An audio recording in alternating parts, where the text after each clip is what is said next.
Welcome to the E-News Bulletin of IPR Department, and here's presenting to you in brief the top 10 news making headlines. Let's start off with the positive news. As per information received from DC East, 19 SSP personnel undergoing care and treatment at the COVID Care Center in Sikun, Assam Lingze, have been cured and discharged after testing negative by RT-PCR. They have been instructed 21 days of strict home quarantine under the supervision of a doctor. This confirms that people are getting cured and discharged from COVID care centers, and not everyone has to be admitted to STNM hospital. A high-level meeting of the State Task Force to review the state government's plan of action on COVID-19 was chaired by Honorable Chief Minister Shri P.S. Thamang today. During the meeting, contact tracing, testing and preventive measures of COVID-19 along with post-lockdown scenario after August 1st were discussed at length. The Chief Minister in his address spoke about the fake news being circulated on social media, which is giving incorrect information to the general public. He stressed on the need to disseminate correct and verified information. He said that the basic and proper guidelines are to be followed by all, adding that the sudden surge of positive cases is due to gross violation of lockdown norms despite the state government's efforts. He directed the police department to strictly initiate action against those who violate these guidelines. It was informed that the state-level steering committee will be set up for manpower management, keeping in view both the current and the future manpower requirements in all districts. It was also informed that any person coming in contact with COVID-19 positive cases should immediately contact the toll-free helpline number 104. As per the last health bulletin issued by the State Health Department, 45 new cases have been reported in the state. This takes the total number of active cases to 397. Total cured and discharged stands at 148. Regarding the first COVID-19 death that occurred on Sunday morning at STNM Hospital, the DG-cum-Secretary of Health Department informed that the last rites were performed by GMC as per the standard operating procedure prescribed by Ministry of Health and Family Welfare, Government of India. It was further clarified that the second death of a 24-year-old female, which took place on the same day, is not COVID-related, as the test result was reported to be COVID-19 negative. We request everyone to please verify information from official sources before releasing on social media platforms. On Sunday, the East District Administration team led by DC East Raj Yadav visited all containment zones in Gangtok area to assess the situation at these places. The DC was accompanied by SP East, EDC East and other officials. The team visited containment areas at Shari, Bojogari, Arithang, Vishalgaon, Gaigot near Dhobidana and other contained areas. During the visit, the SDM headquarters and the team have been instructed to ensure supply of essential commodities and proper security at the contained zones. Keeping in view the current COVID-19 situation in the state of Sikkim and further extension of lockdown till August 1st, Minister for Education Kunganiman Lepcha, through a press release, announced that all educational institutions in Sikkim, both government and private, will continue to remain closed till August 31st, 2020.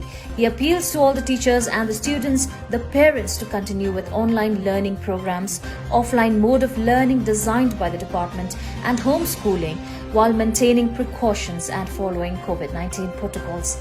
Additional Chief Secretary G.P. Upadhyay has requested the teachers to push online activities but be reasonable and rational in their approach, as a child should not be overburdened in the name of online learning, and psychological aspects of the learners during the troubled time must also be kept in consideration. Daily COVID-19 cases in India went past 50,000 for the first time on Sunday, even as the total caseload crossed 14 lakh, capping the deadliest week of the pandemic so far, when total cases grew by 28% and death toll jumped by 19%. The US and Brazil are the only two other countries that have recorded over 50,000 cases in a single day. On Sunday, 717 cases were recorded across the country, led by Maharashtra, Tamil Nadu, Karnataka and Andhra Pradesh. The week also saw a record 2 lakh plus patients recovering from the infection. India's recovery rate now at 64% is better compared to other countries, and its case fatality rate is much less as well. But the threat of the deadly virus is far from over, Prime Minister Narendra Modi said on Sunday in his Mann Ki Baat radio program. In the 14th episode of Mann Ki Baat radio program on Sunday, Prime Minister Modi talked about Kargil Vijay Divas that marks the courage and determination of armed forces who steadfastly protected the nation in 1999. He also talked about the issue of the COVID-19 pandemic as cases are rising and urged people to properly use face masks and maintain social distancing. He expressed solidarity with all those affected by flood and heavy rainfall across India and assured that the centre, the state governments, NDRF and social organizations are all working to provide all possible assistance to those affected. In his radio address, the Prime Minister also applauded the efforts of groups in various states including Bihar, Jharkhand and Northeast to promote local products during the pandemic. Germany has rejected a proposal by US President Donald Trump to invite Russian President Vladimir Putin back into the group of 7 most advanced economies, German Foreign Minister Heiko Maas said in a news release. Trump raised the prospect last month of expanding G7 to again include Russia, which had been expelled in 2014 following Moscow's annexation of Ukraine's Crimea region.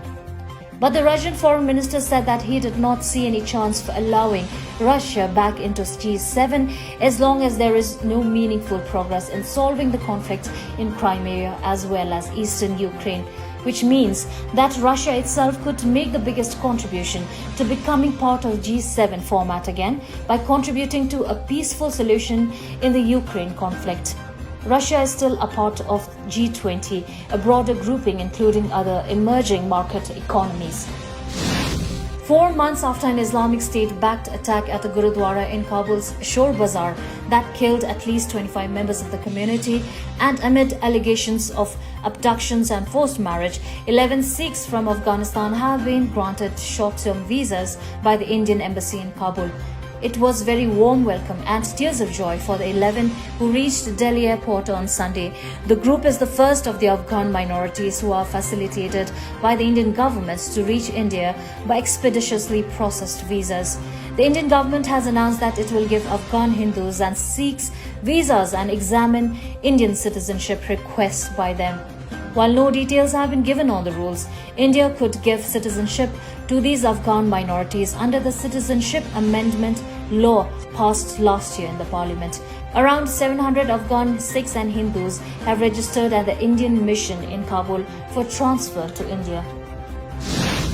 Madhya Pradesh Chief Minister Shivraj Singh Chauhan is the first Chief Minister in the country to test positive for coronavirus. Currently admitted at COVID-19 dedicated Chirayu Hospital, where he is undergoing treatment, he expressed on Twitter that he is doing fine and that there is no need to panic even if one is tested positive. He urged his people to get tested immediately if they show symptoms so that treatment can be started on time. In his very encouraging and positive message, he said that instead of being afraid of COVID-19, we should fight it with confidence. He appealed to all the people to use the weapons of social distancing, washing hands, and wearing masks to protect yourself and your loved ones. That is all we have for today. Please follow the COVID-19 protocols to keep yourself and everyone around you safe. Follow our Facebook page, that is Government of Sikkim official page, for the most authentic news and information on recent developments in the government and the state. I'm Chiring Eden. Thank you for tuning in.